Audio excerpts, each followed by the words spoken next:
This is J. Krishnamurti's sixth public talk in London, 1961. We've been talking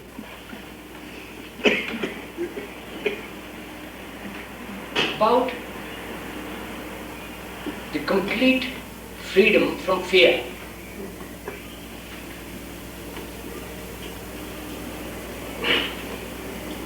And obviously, it is necessary to be free, because fear does create illusions, various forms of self-deceptions.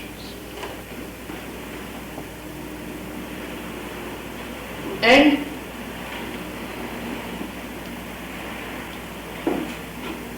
a mind that has in any way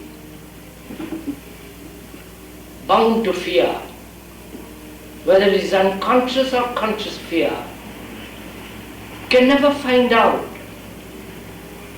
what is true or what is false.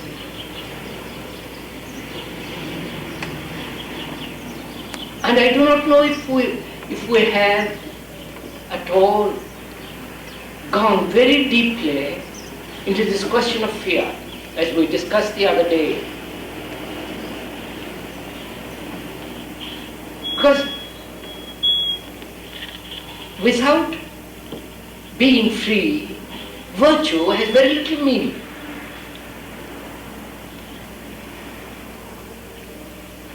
And I would like this morning to discuss, after I've talked a little, what is virtue, if there is such thing at all, or is it merely a social convention and has nothing whatever to do with reality.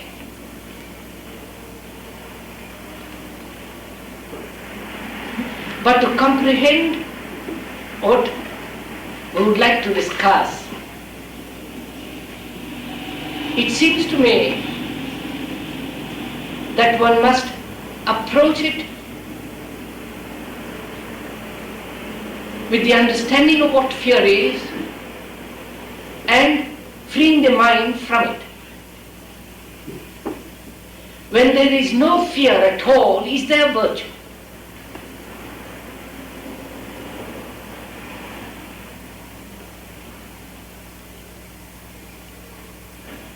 Is morality merely a social convention,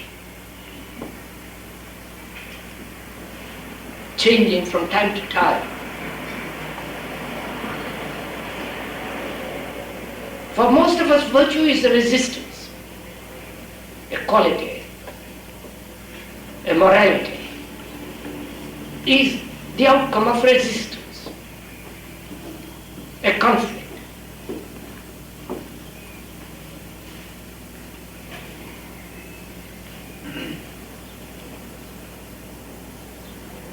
And perhaps virtue may have quite a different meaning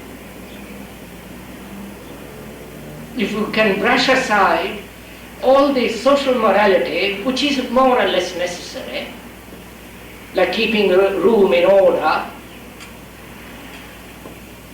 But that's all. It can go no further than that.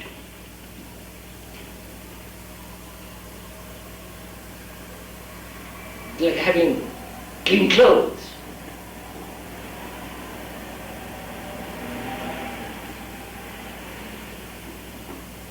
For most of us, virtue or morality is a cloak of respectability. And a respectable mind,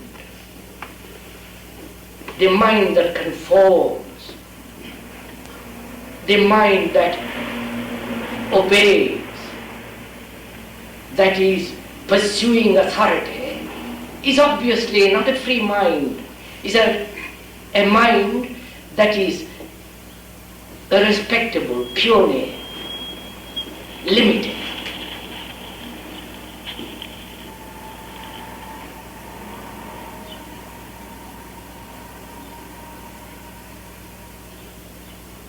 And whether the mind can be ever free from all form of imitation,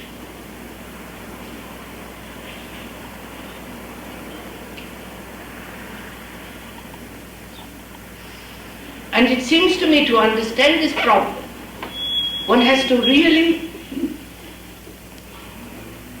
wipe away from one's mind any form of fear.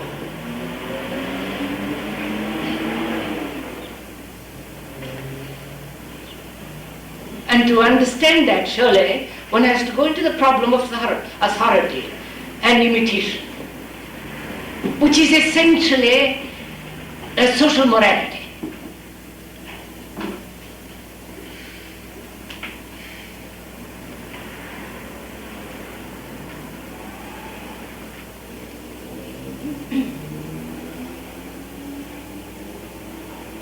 So if we may, let us for the moment consider whether the mind can understand the limitations of imitation, conformity to a pattern.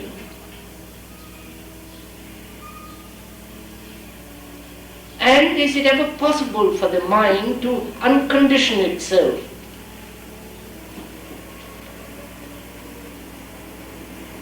Because really goodness, the flowering of goodness, can never take place when the mind is respectable.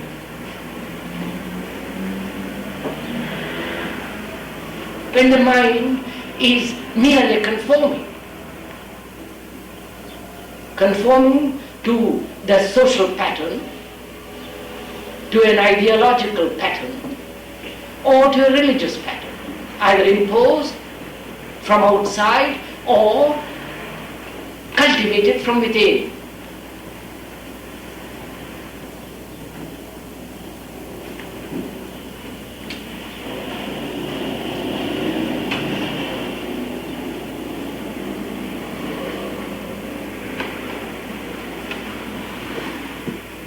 Why does one follow?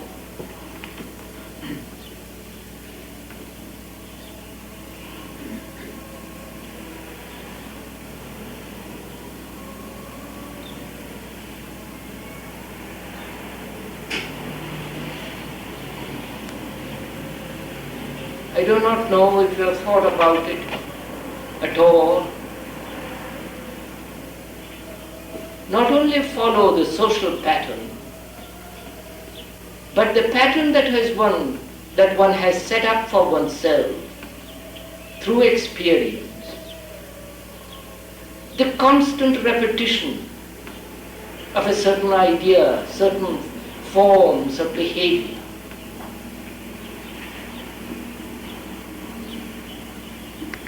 And the authority of the book, the authority of someone who says he knows,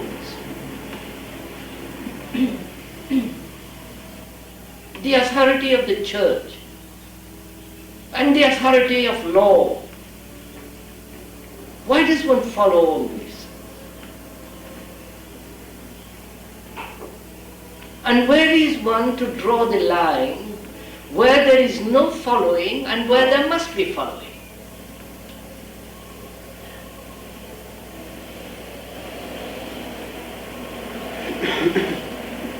The following of law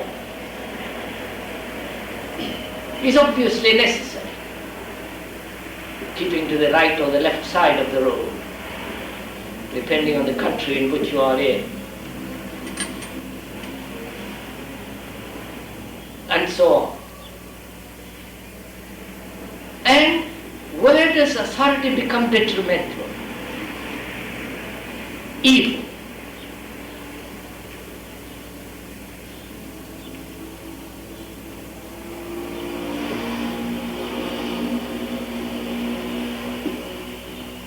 Surely most of us are seeking power, aren't we? Socially, politically, economically, religiously. And the power that knowledge gives, the power that a technique gives, and the sense of extraordinary power one has when one can completely control one's body. The power asceticism gives,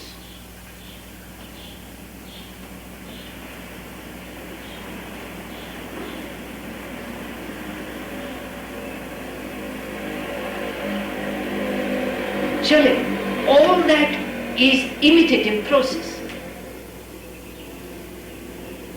All that is a conforming to the pattern in order to derive certain power, certain possession, certain vitality.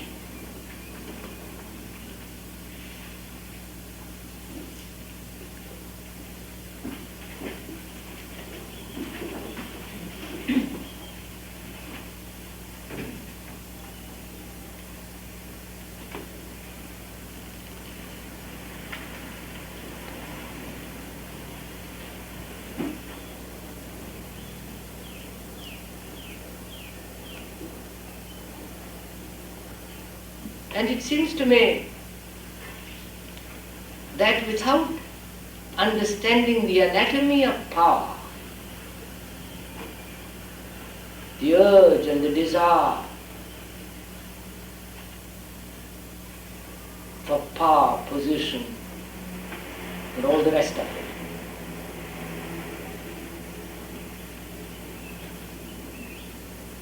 mind can never understand or be in that state of humility which is not the thing that is put together.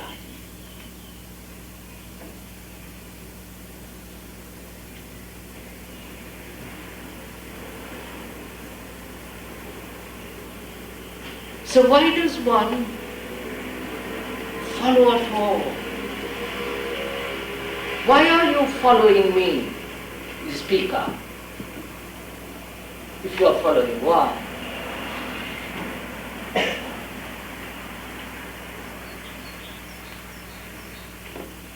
Or are you following or listening?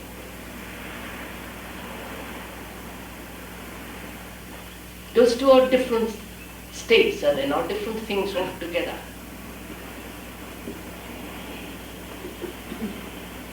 You follow when you want to achieve or arrive or gain something which the speaker is supposed to be offering.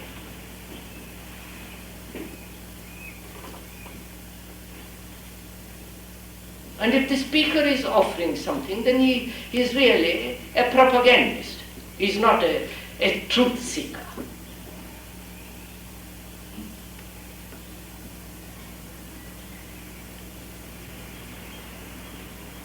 And if you're following someone, obviously, you're afraid, uncertain. And we want to be told, encouraged to be certain, to arrive, to succeed.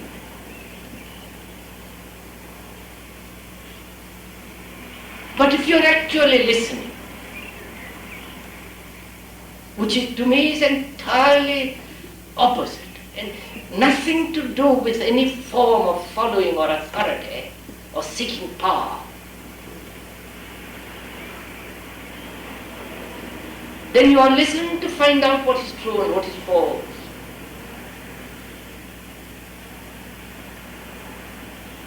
Which doesn't depend on opinion, on knowledge. You're listening to see what is true or what is false. Now, how do you discover what is false and what is true when you are listening?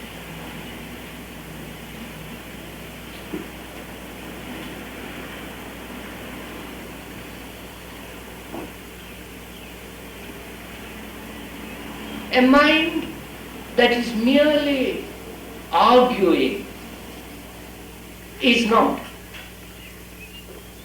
obviously discovering what is true or false, arguing within itself or with the person who is stating certain things.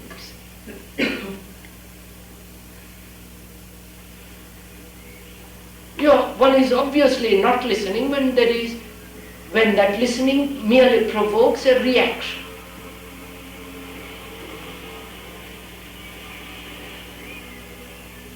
The reaction according to your knowledge, experience, opinion, education, condition.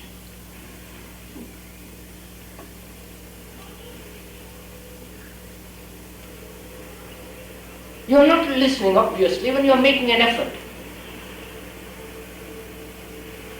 to find out what the other fellow is saying. Because your whole concern then goes into making the effort to find out.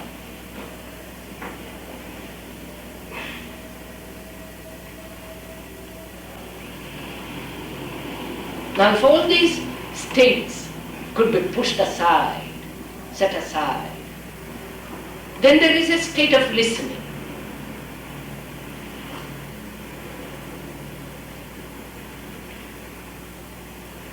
Which is attention. Attention is not concentration.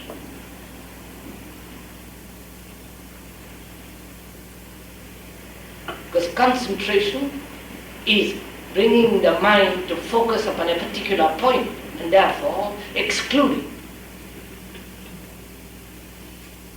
Whereas attention is comprehensive. There is attention not only when you are listening to the speaker, but you are listening to the music, to the church music going on next door, to the traffic. When the mind is totally attentive without a frontier, and therefore without a center, such a mind is listening. When such a mind sees what is true or what is false immediately, without argument, without a reaction, without any form of deduction, induction, and all the rest of it, all the tricks of the mind, it is actually listening, and therefore in that very act of listening there is a revolution, there is a fundamental transformation.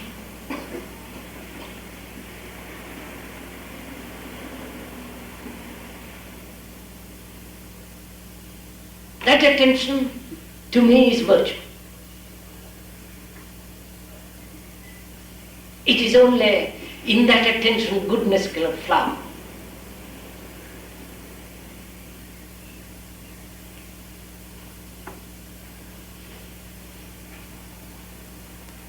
This simple goodness, being good,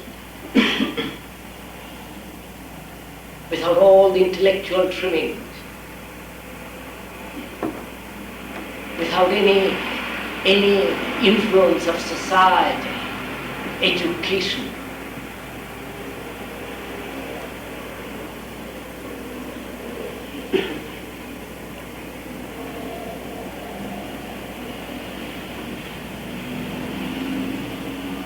And perhaps that attention is love.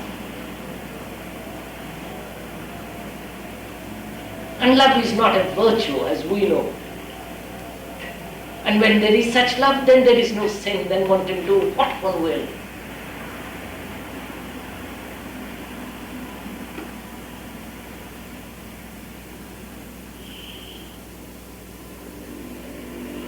Then one is beyond the clutches of society and all the horrors of respectability.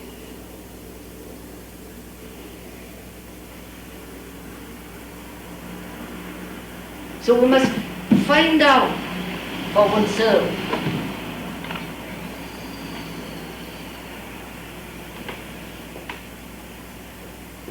why one follows.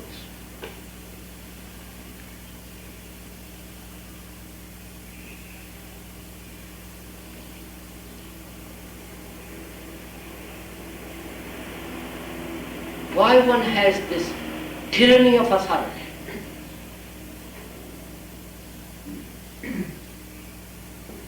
The authority of the priest, the authority of the Bible, of the Indian scriptures, and all the rest of it. Printed word.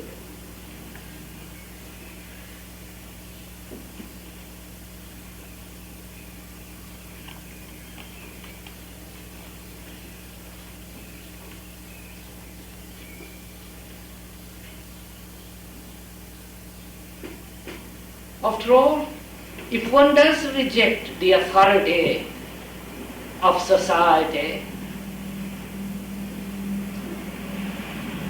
I don't mean the rejection brought about by the beatniks and the English version of that, or the French version. And there are many in Italy, and so on, so on, so on, all over the world.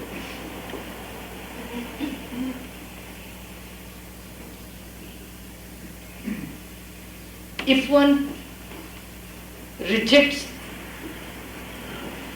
not as a reaction, but really sees the futility of this outward conformity to a pattern, which is so destructive to a mind that wants to find out what is true, what is real.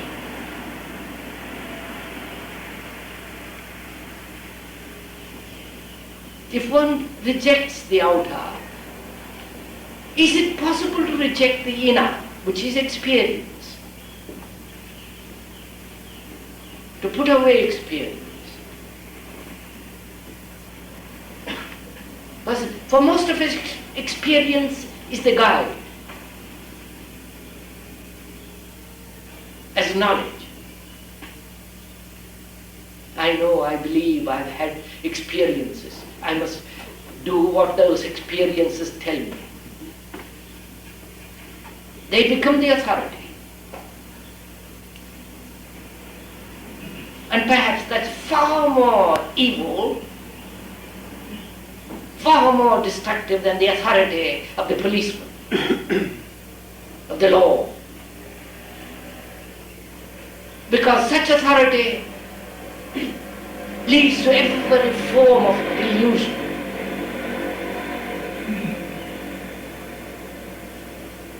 And it is the authority of conditioning.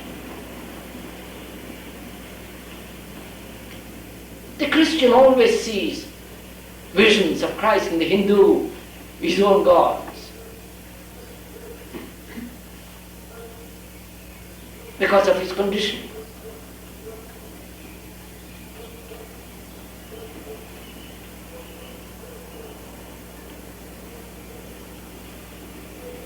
And that very seeing of those visions and all the rest of it makes him extraordinarily more respectable, and he becomes a saint.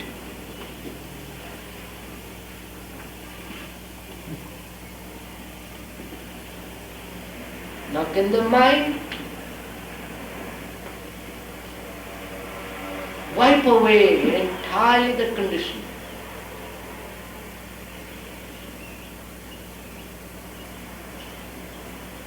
The conditioning of centuries.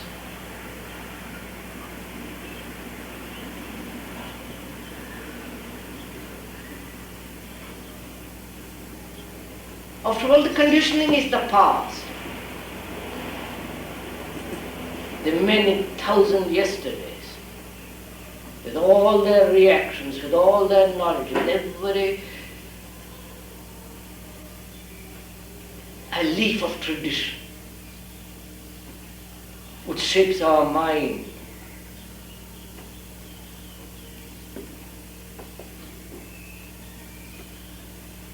Do seriously consider this. And don't just brush it aside as saying it's not possible or it is possible, and if it is possible, how am I to do it? The how doesn't exist. The how implies in the meantime.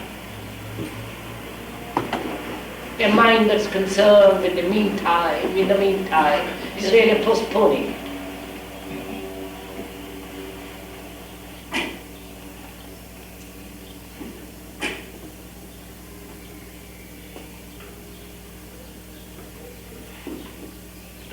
And if you think it is not possible to uncondition the mind entirely of all the beliefs, to brainwash it so as to become a capitalist or a communist,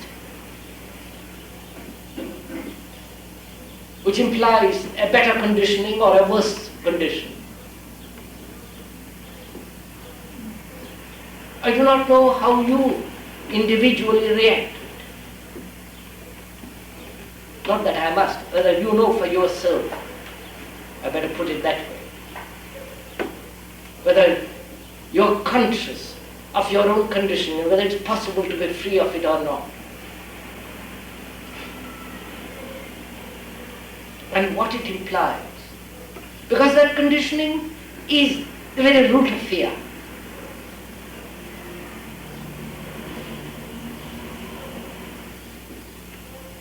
And where there is fear, there is no virtue.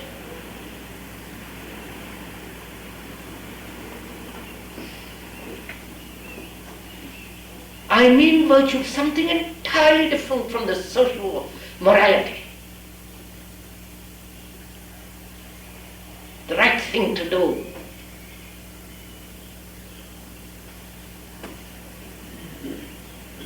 It's not done. The schoolboy attitude, the right tie, all that.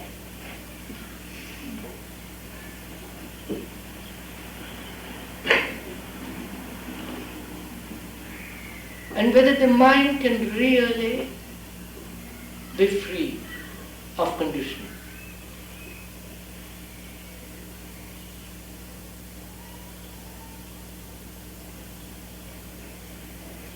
I do not know if one has gone into it really very profoundly. Whether one has the mind, the intelligence to go in. Or one merely repeats it's possible or it's not possible. Because it requires a great deal of intelligence.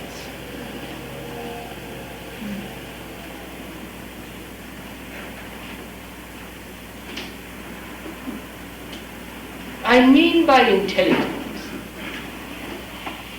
the understanding of all influence and being free of influence.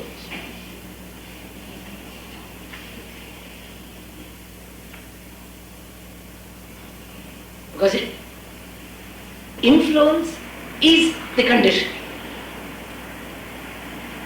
You believe in God, Christ, or whatever it is, because you've been brought up in it. Repeated day after day, the churches, the priests, the books, the Bible.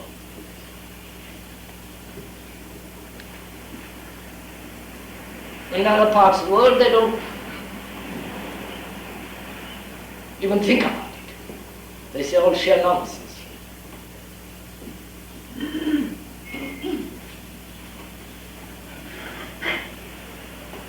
Well, in India you're told Jesus is the only, Christ is the only Savior. They say, well, we're also our Saviors. And push it aside. So whether the mind which has been influenced for centuries upon centuries, not for just one day,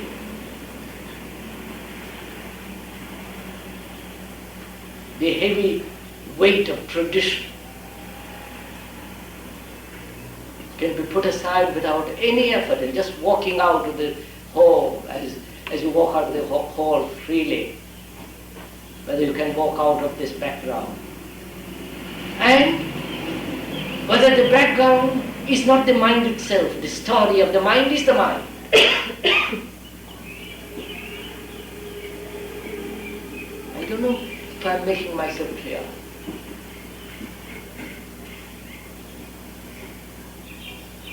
The mind is the background. The mind is tradition. The mind is the result of time.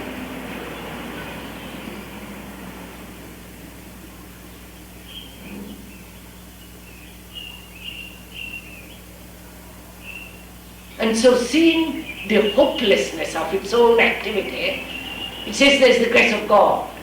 It must wait, accept, receive.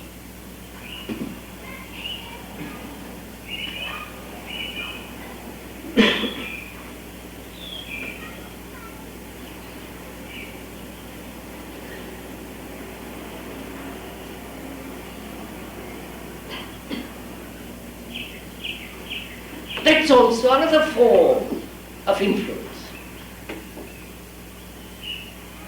And therefore the mind then is not an intelligent mind.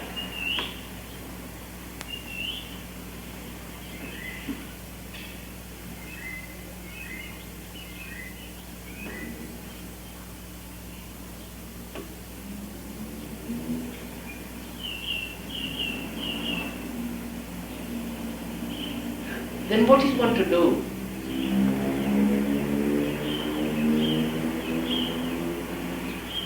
I'm sure one has gone through all this.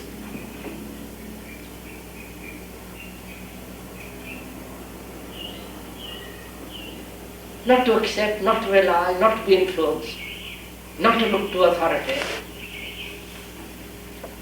and to realize the mind itself cannot do anything. It is its own slave, it has created its own conditioning. And whatever the reaction to that conditioning is further conditioning.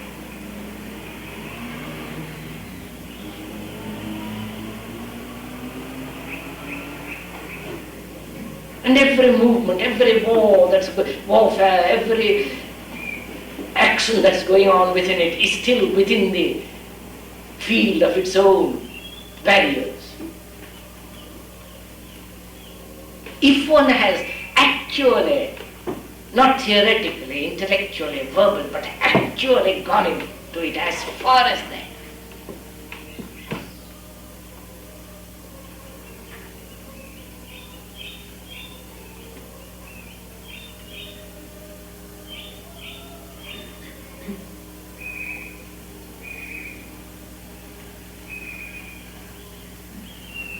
then what happens? Do you understand the issue? Hope I am making myself clear.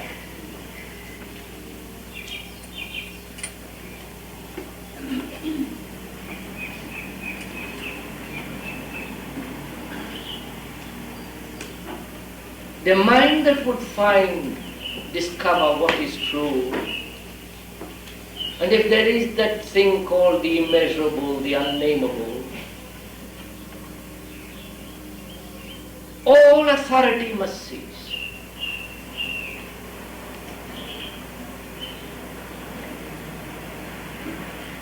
The authority of the law as well as the authority of experience. Which doesn't mean that I revolt, go the wrong side of the road. But it does mean that I reject, that the mind rejects the authority of all experience, which is knowledge, which is the word.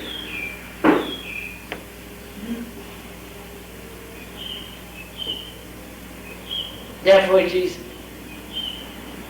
confronted with this extraordinary subtle form of influence.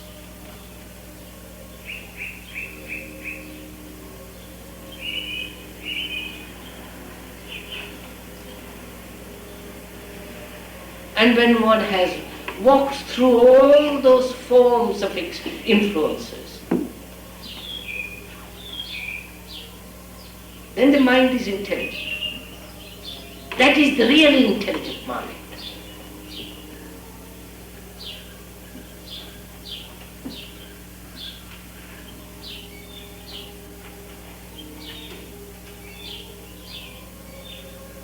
Now if one has gone into oneself so deeply,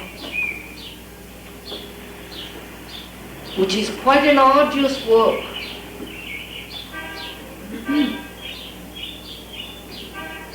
to apply oneself to anything requires energy, not effort. Now if one has gone as far as that, then is there anything of the mind that we know of as the mind?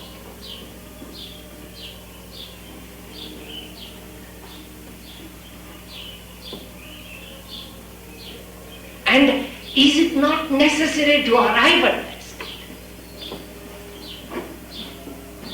Because that's the only creative moment.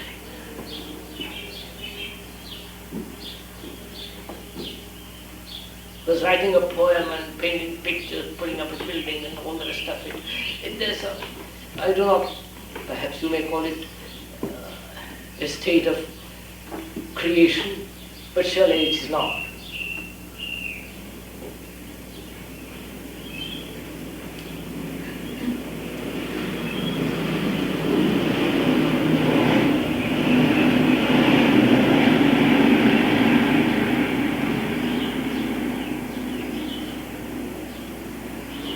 See, one feels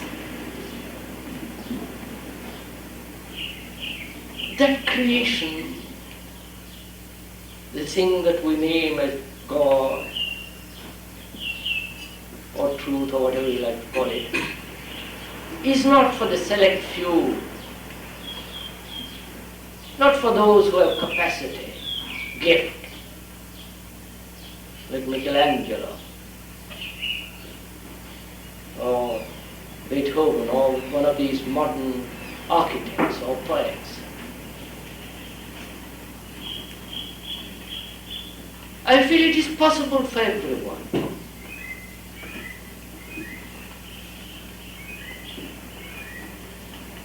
Not the gift of expression. I don't mean that. That is too limited. That's too silly even to ask. But that extraordinary feeling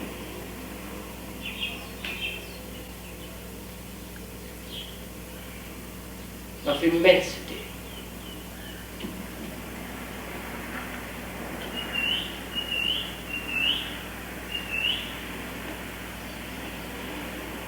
Of something that has no barrier, no frontier. Of something that is not measured by the mind, put into words. That one feels, I feel, is possible for everybody.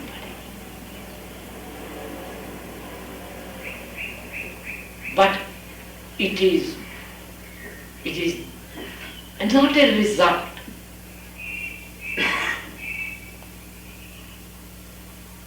It comes into being, I feel, when the mind starts with the nearest thing, which is itself. Not with the farthest, unimaginable, unknown, or all the rest of the words, but with the nearest thing, which is itself.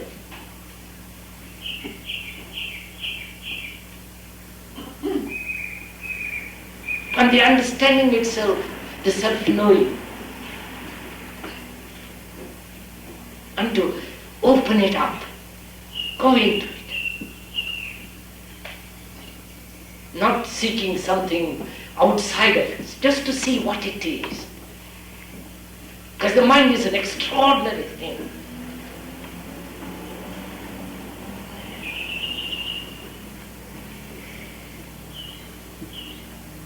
As we know, it is the result of time. And time is the fact. Authority as being good and bad, the thing that must be done, the thing must not be done. The tradition, the influences, the conditioning, all that is time.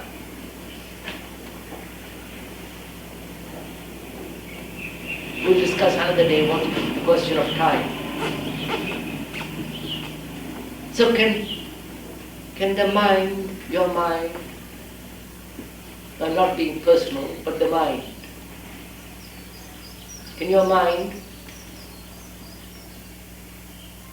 uncover its own conditioning totally, both the conditioning of the conscious as well as the unconscious?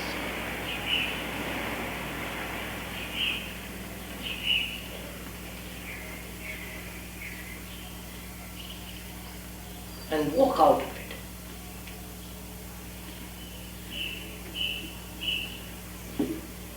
The walking out is an expression, a verbal communication. But there is no such thing as walking out.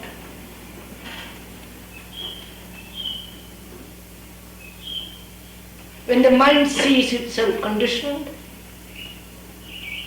and understands the whole works of it, whole machinery of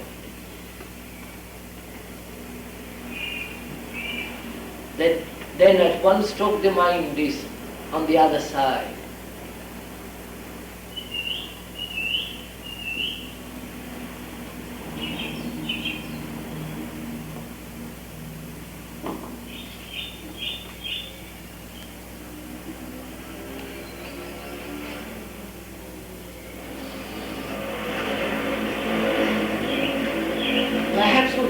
discuss this.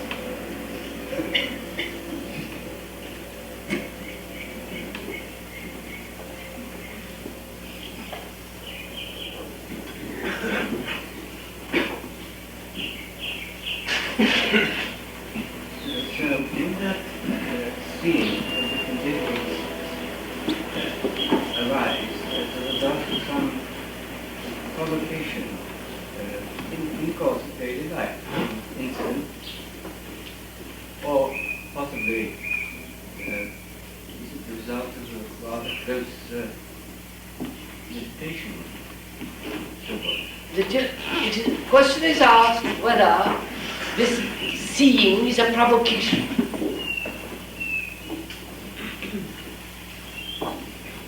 Provocation of everyday's incident.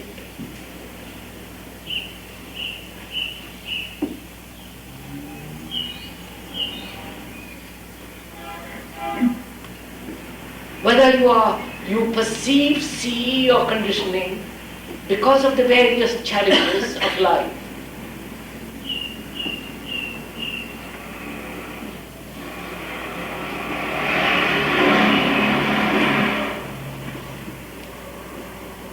So what makes one see? Do you see anything? The seeing in the context we are talking about, through any provocation? And if there is a provocation, and you react to that provocation which you call seeing, is that seeing?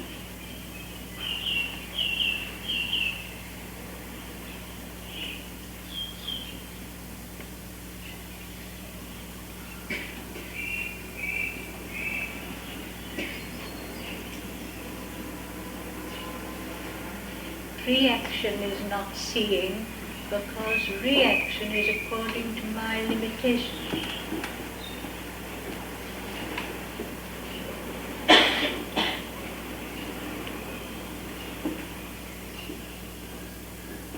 Might I suggest that the type of awareness or heightened perception that we're talking about is sometimes experienced when one sees an accident.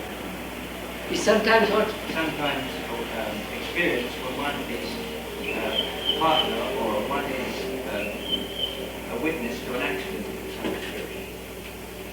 There's a heightening of perception, almost a frozen moment of awareness, which is very close to the type of seeing that I think you were talking about. I think in James called Satori. It is said that seeing is part of that awareness. When in that awareness, that perception becomes a freezing point which makes you see. Is that it, sir? Yeah, it's a heightening of the perception. Heightening of perception. We are talking about conditioning.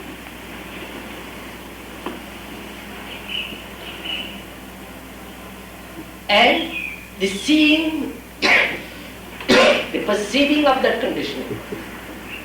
Now, what does this perception mean?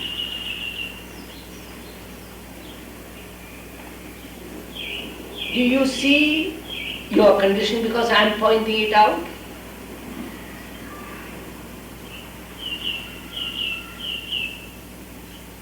And because I say if your mind is conditioned, you can't see what is true. Therefore, because you hope out of seeing truth there will be eternal bliss and all the rest of it, therefore you say I must be free of my condition. Would that be seeing?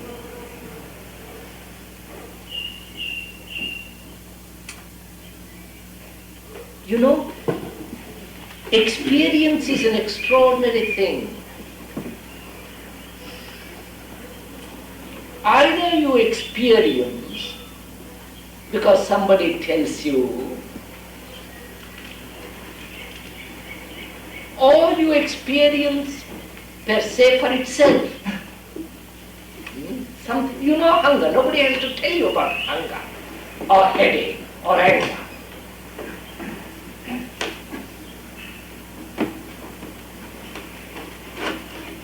But if somebody tells you, look, you must be free of your conditioning, then you begin to say, by Jove, it may be possible, let me find out.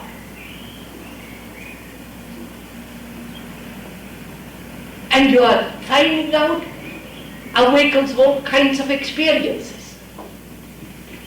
And those experiences become your authority. And the discovering of your conditioning because somebody tells you is not your discovery. I don't know.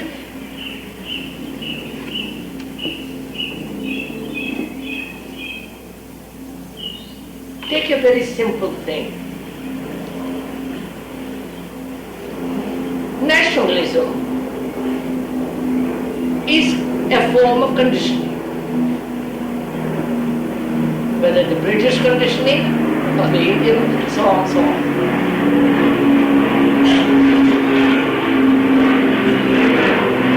Obviously, that's a detriment.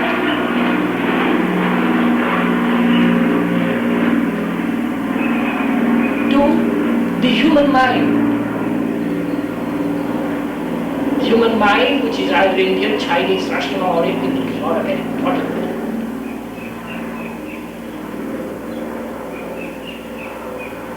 The nationalistic mind is a provincial mind.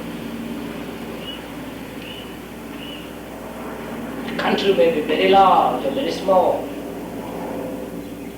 but still a provincial mind, a mediocre mind.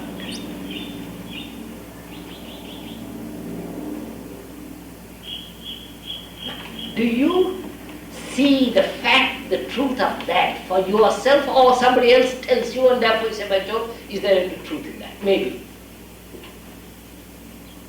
Am I making... Please could you repeat? Huh? Please could you repeat what you said? The aeroplane, we couldn't hear. Oh.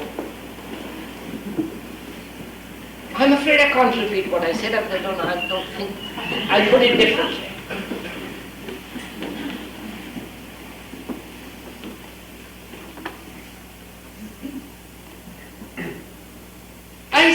I see very clearly that belong to any organized thought as religion is very destructive to the discovery of what is true, to the discovery of God or what you like God.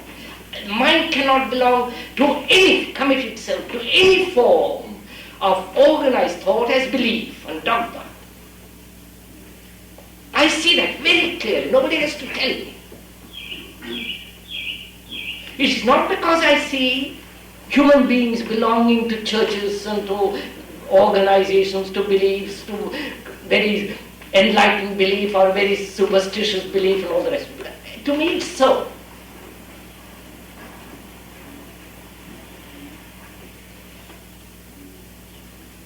Now, I say that because I say it, and because I have a certain reputation, certain etc., etc., etc., therefore you say to yourself, by Jove, I mustn't also belong. No, don't brush it off. Don't laugh it off. So you're caught, wanting to belong, and yet something tells you don't belong.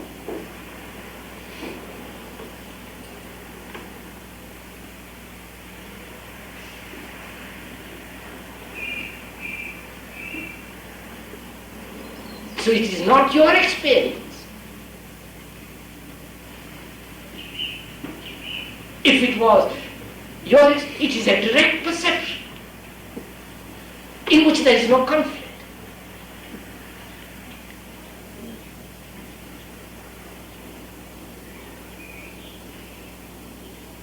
So, a mind that sees the truth of something, false or true, is perceived immediately without any conflict, without any cause, without any after results.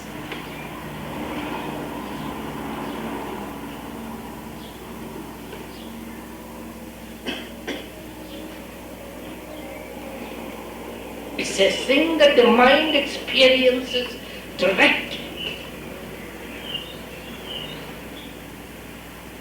not a thing that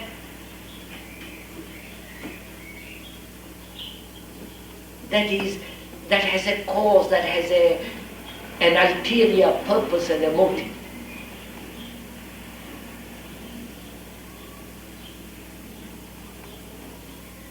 So such a perception has a different quality of experience than the experience of someone else's which you are trying to imitate or copy or further along.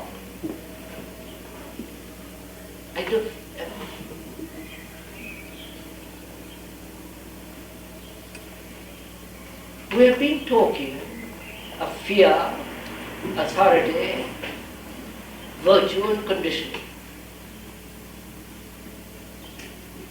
Does one see the fact of one's own conditioning, the fact, not the opinion, not that you must see?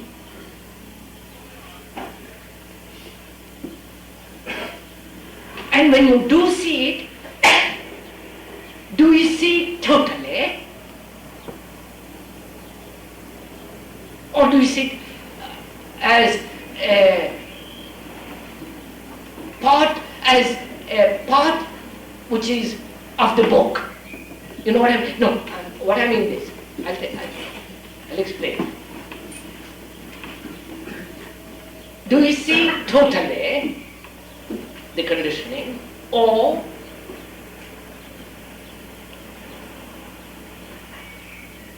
only the part of the whole? That's what I mean.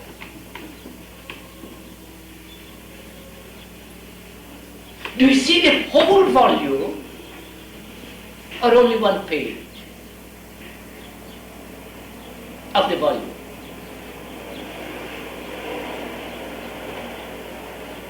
And if you see only a page of the volume, you're not seeing the totality of your condition. And therefore there will be a battle, there will be a war.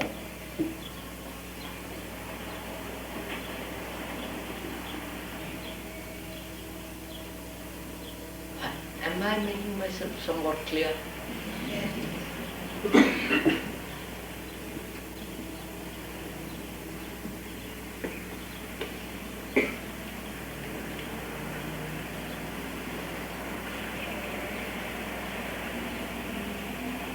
How does one know whether one is seeing the whole volume or only a page?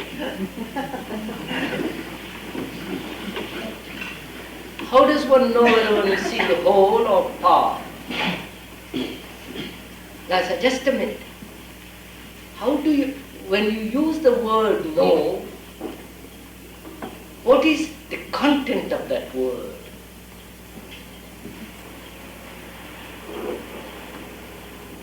Do you want to be assured?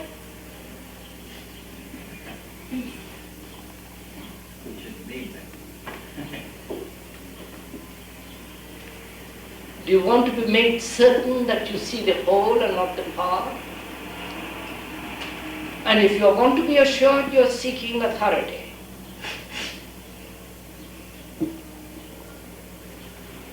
So, no. So, the question, you see again, to find the right answer, you must put the right question.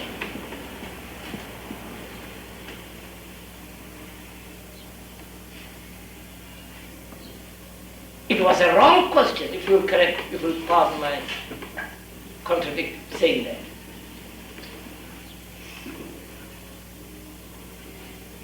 The question is it possible to see the whole?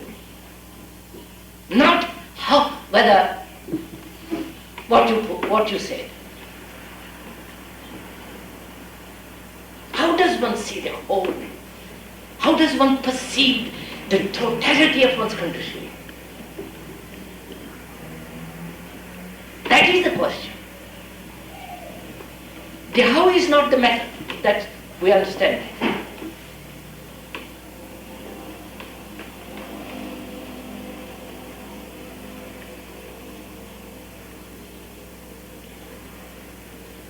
Do go into it. Sir, might I suggest that to find the correct answer, you must ask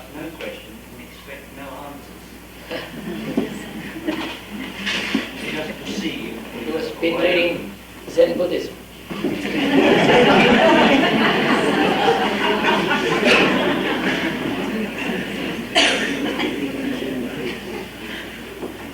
You see, sir,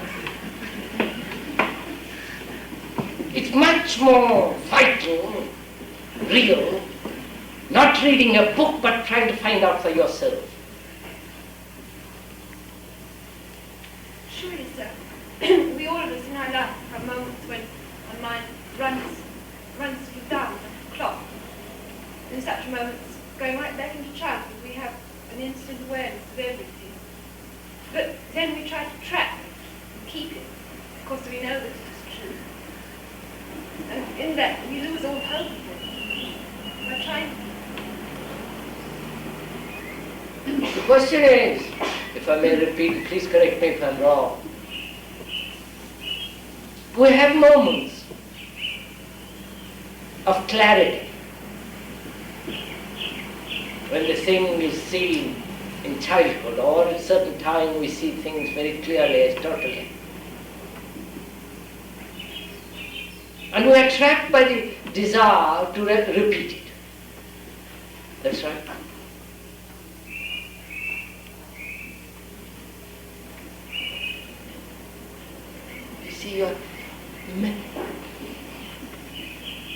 You see, you introduce several things. How to capture the thing, keep hold of it. You can't.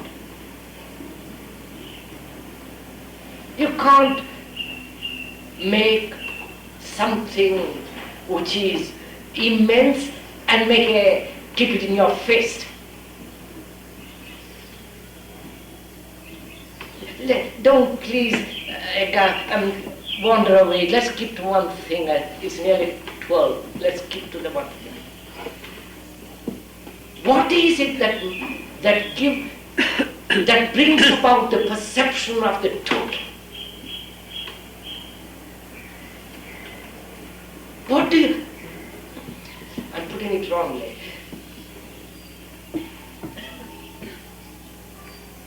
When you no longer seek to grasp, to bring to yourself. It is said when you no longer try to keep, grasp.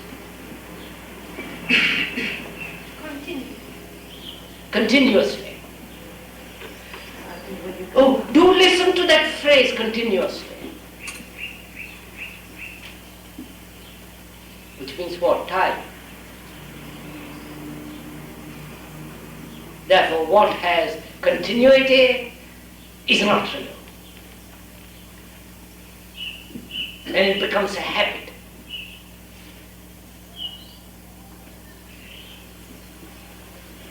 You see that word we all want. We all say, I must have this continuously. I must have your love, your affection. All the time. We say that to the husband, wife, and all the rest of it. I must have God all the time.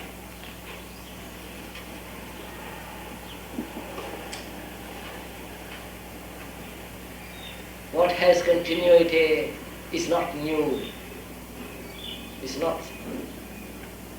not the state of creation. It's only when there is the dying to each minute that is the new. We won't go into it for the moment.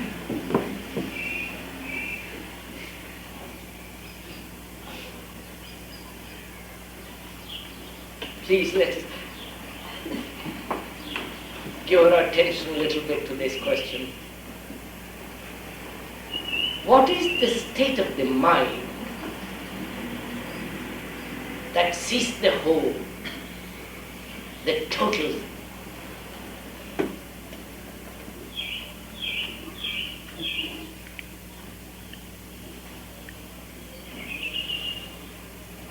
Don't try to answer me. Try. You follow? You are trying to find out for yourself.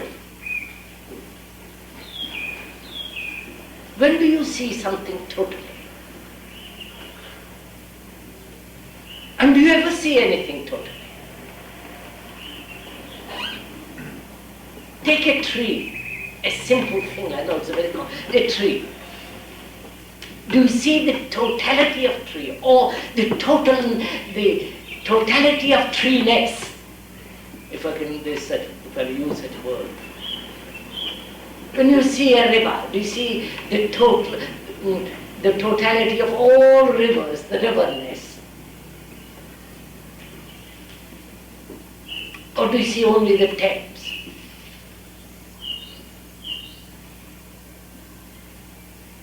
It is possible, I think, it has been said. Not it has been said. No, Please, sir. I beg your pardon. I think quoting, but may I, for anyone that understands, quote, in fact, that it is possible, if one is aware, to become aware of the universe in a grain of sand. Because this grain of sand Sir, is the universe. I understand that all that, sir. I know birds have said it and all the rest of it, but please, sir, I want to find out now, before I leave the room, what it means to see totally.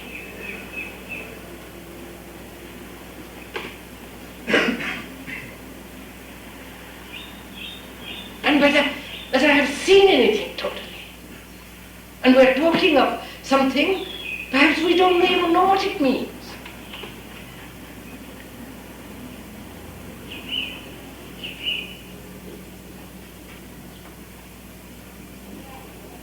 Have you ever watched a flower?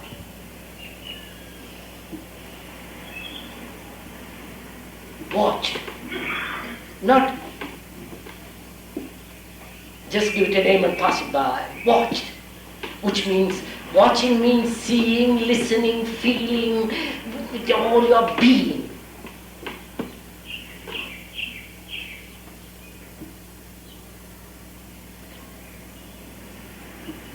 Surely, to watch, to see a flower, the river, the person, the tree, the conditioning, implies, does it not, being aware without a center, without the word.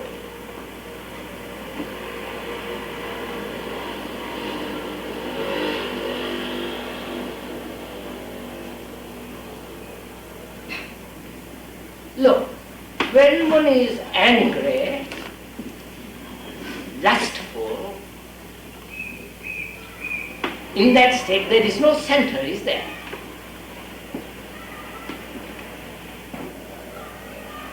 When you are angry, when in the moment of anger, there is no center, is there?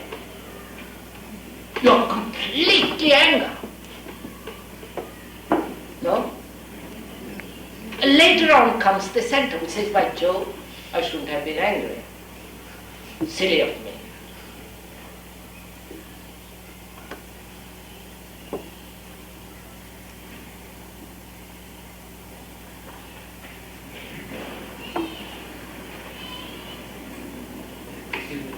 Can't say that anger is a state of self-centeredness. I'm taking the...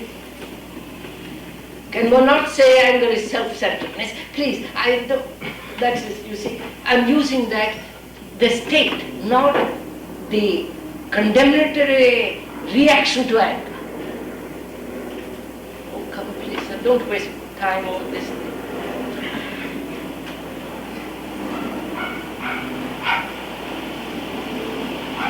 Please, sir, I have to stop in 5 minutes.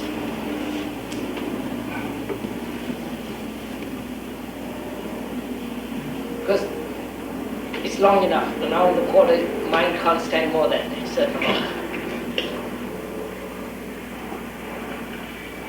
We are asking whether the mind can see the totality of its own condition.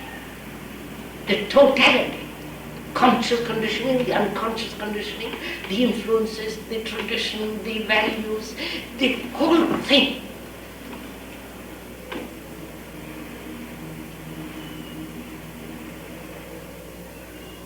The beliefs, the dogmas, the nationalism, the word, British, the whole thing. I should say, so that we never do see anything. I'm just, quite right, I'm just asking, sir.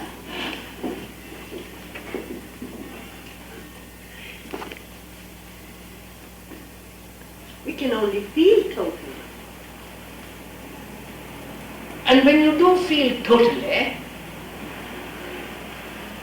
is there a center which says, I feel totally? Because to answer the gentleman's question, I want to know when I feel totally, which means is there a center which says, this is the total? No, don't please, don't brush it off. Because it's very important, please follow this right through, very important to be free of this condition, obviously. Because it's so utterly stupid. Both intellectually and every way when one looks at it, it's silly. To be conditioned as a Catholic, as a Protestant, as a Hindu, or as a communist, or this or that. To be conditioned by a label, by a word, good God. And all the content behind that word, that label. Now can the mind wipe it away at one stroke? That is, see the thing totally.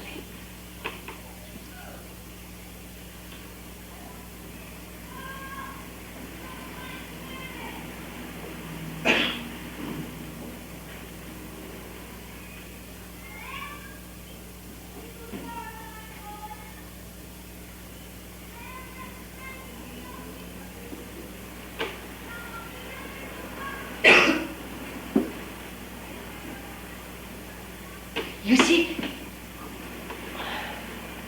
virtue lies in that. The really virtuous man is the man who sees the totality of it.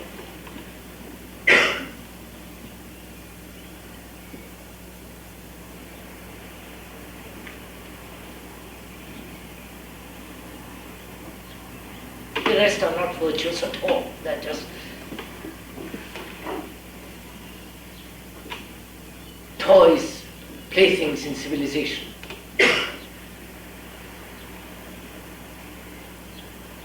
Which means really, can the mind be so totally attentive?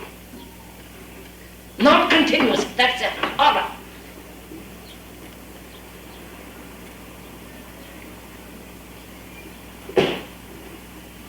Totally attentive, aware.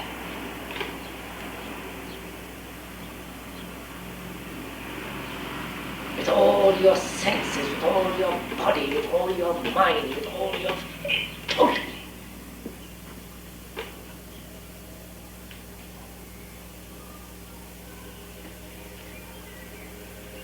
Even if you are aware for a fleeting second, you will then never ask, how am I to be totally aware? What is true to be totally aware? Is it possible?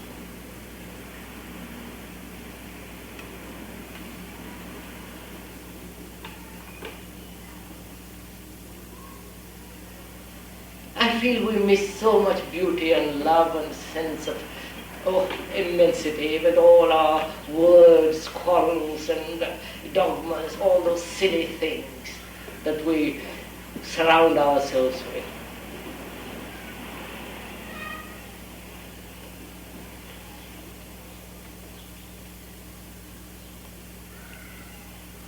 We don't really kick them out.